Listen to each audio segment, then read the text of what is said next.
Thanks for joining us today. We have the unique pleasure of hearing about a fundraiser that supports the most precious of our commodities in our community, our children.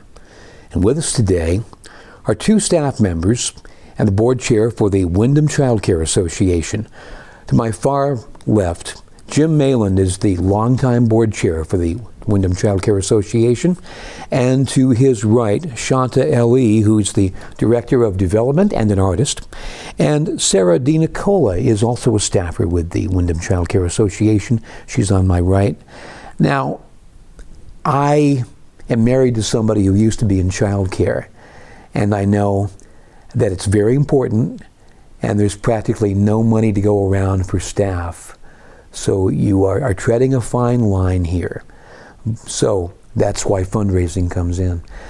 This is called Fall into Art, the program that is coming up?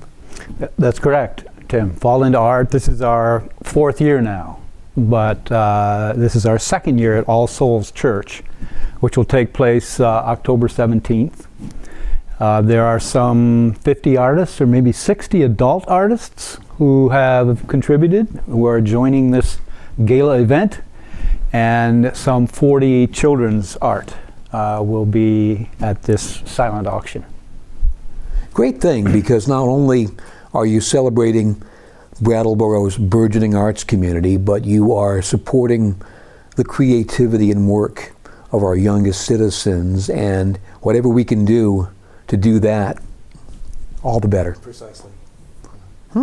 So where do, firstly, the artists that you're working with come from? Well, there's some that have been actually contributing for 4 years now. Just it started small, and staffers or board members reached out to the ones they knew, and it's grown. I mean, this year we've reached out to broader area. We've got a number of Wilmington artists, just contacting them from different, looking through the like the Ovation, Brattleboro Reformer, and reaching out and telling them about the event, inviting them, and a lot of them have just come on board. And then the children artists, we reach out to the childcare programs and invite the educators to, facilitate art projects. So these are really the youngest of artists? Yes. Cool. Yep. And their artwork is sometimes just as, desirable as the adult artwork, so it's fun. A short story, a young girl had painted an orange elephant, and the teacher had said, "Elephants don't come in orange." And she said, "That's too bad." I mean, can you imagine the kind of creativity That's that... awesome.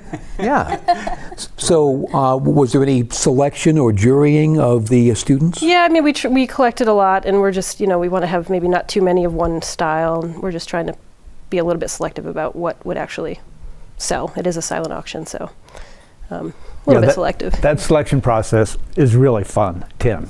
And I will look at children's art and say, well, what is that a house? And my fellow artists will say, maybe. What you see is what you get in the art, and it's remarkable what some of these young children, 2, 3, 4 years old, are painting, or finger painting, or whatever it is. That's great. Yeah. Now, Shanta, I understand that you yourself are an artist. What did you contribute? So I work out of 3 mediums usually. I'm a dancer, a writer, and photographer, and I am contributing a piece of one of my photos from India. A couple of years back, I went to India, and I was there for 5 months. And so I'm going to just contribute one of my scenes from India. Very nice.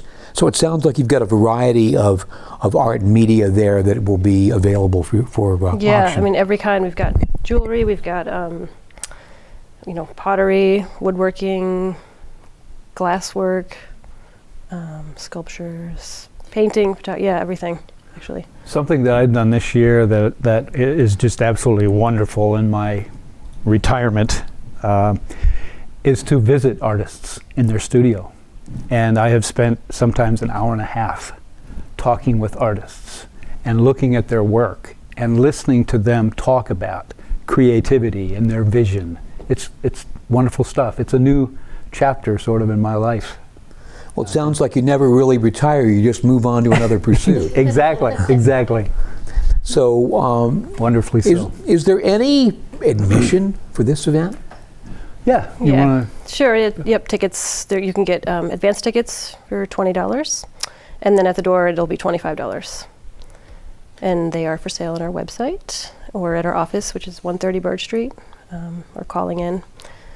So yep.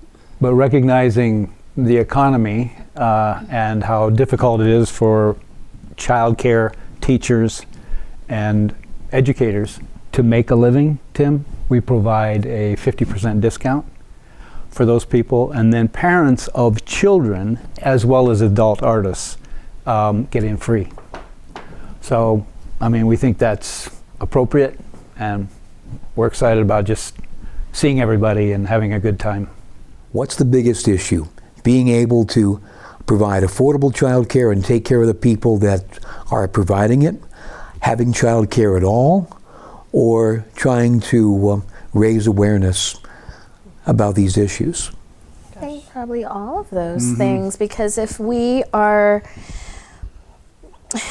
not taking care of our children, and I mean, as you may know, one of our biggest missions is to provide quality life, quality childcare to not only the children, but we talk about their families as well.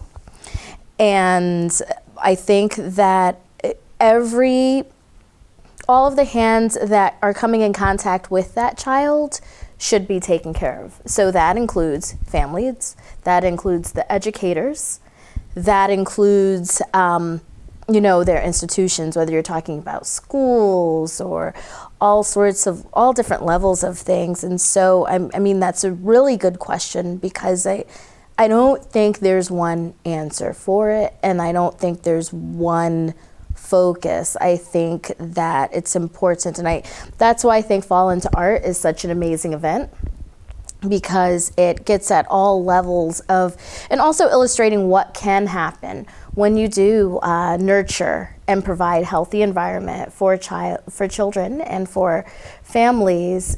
It nurtures creativity, and also there's a whole community that grows out of that, and that is nurtured by that growth and that support. And along those lines, what is an age-appropriate and stimulating activity for a preschooler? Obviously, it's not plunking them in front of the TV and watching Jerry Springer. Yeah. That's Gosh, right. there's so many. I mean, with the focus on the art, just open-ended art, like you were saying, the orange elephant. I mean, not necessarily prescribing what they're doing, but just putting out the materials and supporting them and asking questions, open-ended questions. Not necessarily yes or no questions, like what color is that, but tell me about that. And so that's just one example. I think also in a stimulating environment, definitely tactile things that they can have access to. Certainly, I have a lot of friends with children, and allowing them to have these different experiences and to come in contact with things that will stimulate creativity. And as Sarah was saying, yes, definitely the open-ended questions, getting them used to observing things and then helping them to translate that into something creative. So what kind of training does it take for the women and men who would be involved in doing this pursuit? They're required to do a certain amount of professional development hours per year, and it's different levels, whether it's a family child care provider or licensed center teacher and directors. And that's one of the things that Windham Child Care provides, is a full year of the training calendar. And it's, we're talking about different tactile things. I mean, we have so many different, not just creative and artistic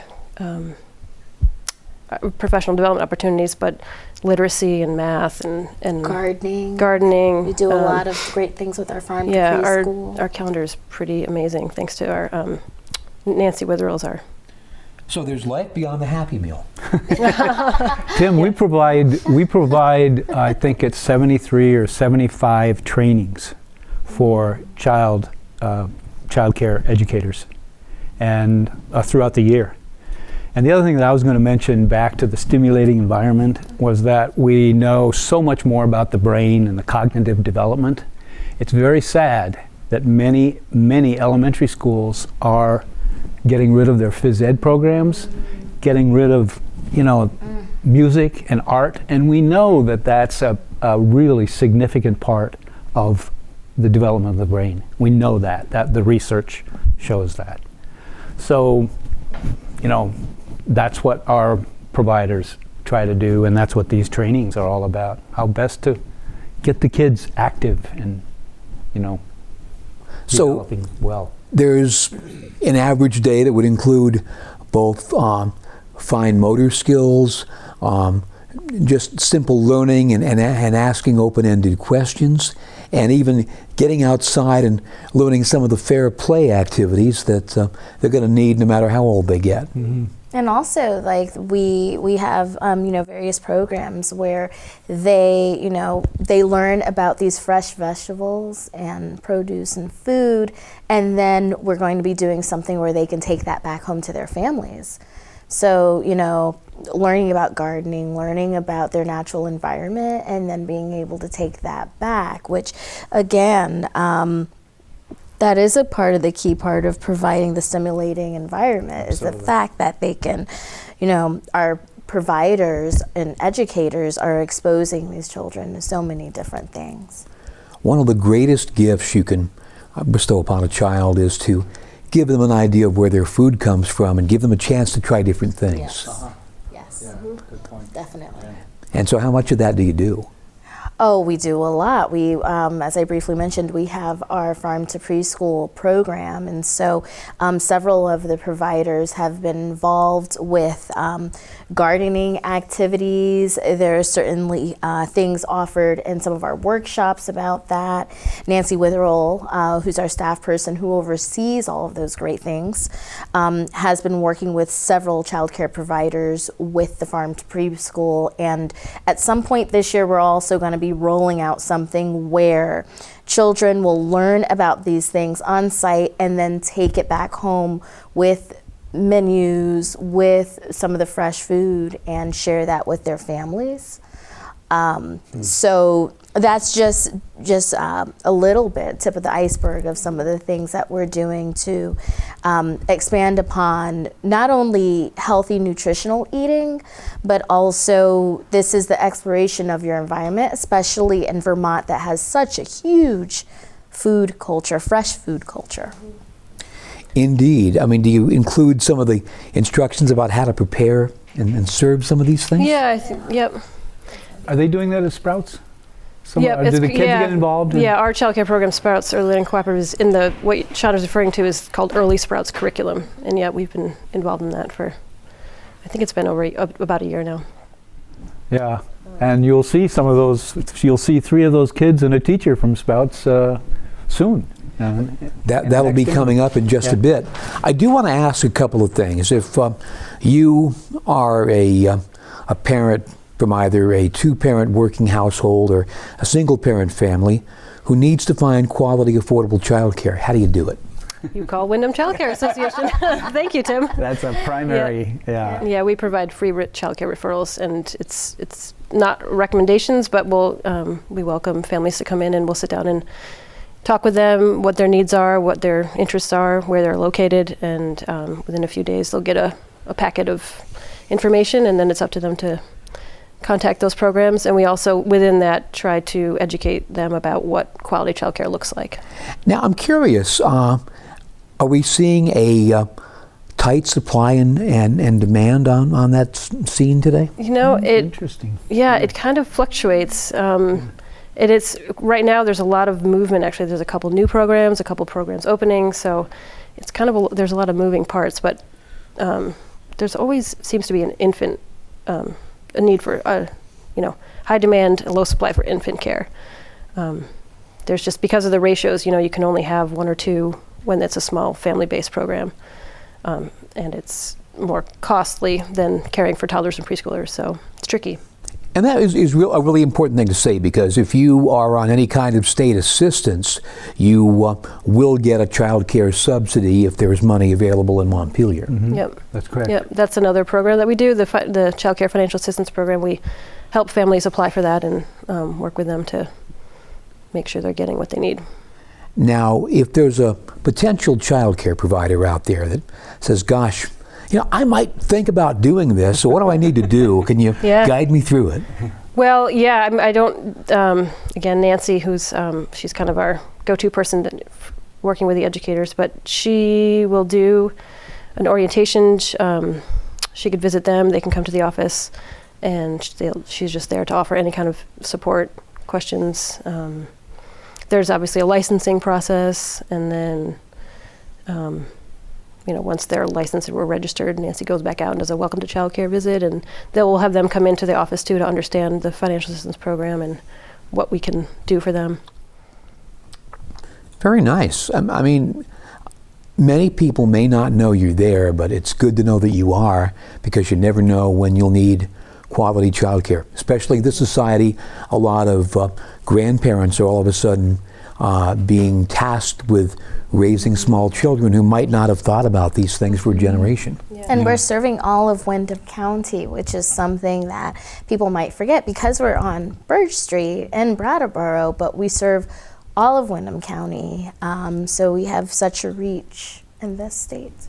So, Sarah, talk a little bit about what Grace does. Grace is she runs the Child and Adult Care Food Program. So child care programs can get reimbursed from the federal government for serving healthy and nutritious meals. Good. So she is there to, she does a few trainings around the food program. We call it the food program throughout the year, but she goes and visits, and she helps them process all the paperwork that has to do with that. You have to upload your menus to to the system, and it's a lot of technical. So she does a lot of technical assistance, actually, because you have to track enrollment and attendance, but she's really there to educate about nutritional information. I'm glad to hear that, because especially in a area where in Brattleboro over 60% of the students attending grade school and high school are eligible for free and reduced price lunch, it would stand to reason that same proportion, if not more, of preschoolers need that help. You got And it, Tim. I just attended a meeting the other day, the Hunger Council, and they were all talking about all the ways that they were providing, and including, programs that we have. A lot of different places throughout Vermont, ensuring that children are getting access to healthy and nutritional food, not just children, but also their families as well. Again, the date and time for Fall into Art? It's Friday, October 17th. It's from 6 to 8 p.m. Music. Music Great is really fun. We haven't talked about how fun it is, but it's not just a silent auction, but we have live music. Jazzberry Jam is playing, and Windham Wines will be there with a cash bar. Vermont Country Deli is going to cater it. We always do a children's activity, so it's family friendly. And also, too, I must add that Fall into Art would not be possible with all of the great sponsorships and involvement that we have from the community. There, not just the artists have come together to, from this community to contribute art. We have local businesses and organizations. A major sponsor that we have involved is Chroma. We also have some other major sponsors, which include River Valley Credit Union, New Chapter, C&S Grocers, and the Commons, along with many others from the community. We have volunteers, so if you're interested in coming and volunteer to be a part of Fall into Art, it's not too late. We still need you. Or if you're a business or a group, contact us, because we definitely would love to have your involvement. So, Tim, there are many ways in which the community is a part of making this happen as well. There you have it. I want to hear from the kids, so we're going to go to that next. Jim Mayland, Shanta, Sarah, thank you all. And the kids are next here on BCTV. Great being with you, Tim. It Thank was you. great talking to you. Thank you. Do you want to tell us what your names are? I'm Victoria, and that's Avery, and that's Violet. Well, that's terrific. And do all three of you go to Sprouts at the same time? Yep. So you see each other at school every day? Well, that's great. What things do you like to do at school? I like to paint rainbows and draw unicorns. And Avery, I'm sorry, what do you like to do at school? I like to play all day. Violet, do you play with Victoria and Avery at school? What kinds of things do you like to play? Hide and seek. That's one of my favorite games. Me too. Do you guys like to do art? Yes. Do you make art at school? Yeah. What's your favorite thing to do when you're making art? I make all kinds of stuff. Is this some of your art right here? Yeah, that's mine. Let's take a look. That's Avery, is that mine. one of yours? Yeah. That's beautiful. This is beautiful art, you guys. Are we gonna make art? Would you like to make some art? I would. Whoa, I do. There's one for you. Do we all get this amount of paper? You can do as much on this paper as you would like. While you're drawing your beautiful pictures, shall we watch a little bit of the video? And Yeah. the pictures of you making art at your school? Yeah. Let's take a look. That's me. Is that you? Yes. Tell me what you're doing. Victoria. I'm making a rainbow. And that's me making a rainbow. You chose some beautiful colors, Victoria. And that the top of that is sticky. The paintbrush top of it is sticky. Can't hear my voice. Violet, look. Is that Violet? That's you. Yeah. That's her name. Violet, you're making a beautiful artwork there too. How are you doing that? Tell us about that. And that's me. Hey, look at mine. You dropped the paint right on the paper? Look at mine. And there's Avery. Isn't that nice? Now, girls, I know that there's an event happening in October called Fall into Art. Do you know about that? Yeah, I do. Can you tell us what you know about it? They're making art. Who's making art? Me and Avery and Violet. All three of you are making art? Yeah. So it's kind of an art show. I'm making art right now. Is this art gonna be in the art show? Yeah. There's a Fall into Art show, and you're making art for it. Wow. Are you gonna come and see your art there? Uh-huh. Bring your mommies and daddies? Yeah, and grandmas and nanas. And anybody you know? And Papa. Bye, everyone.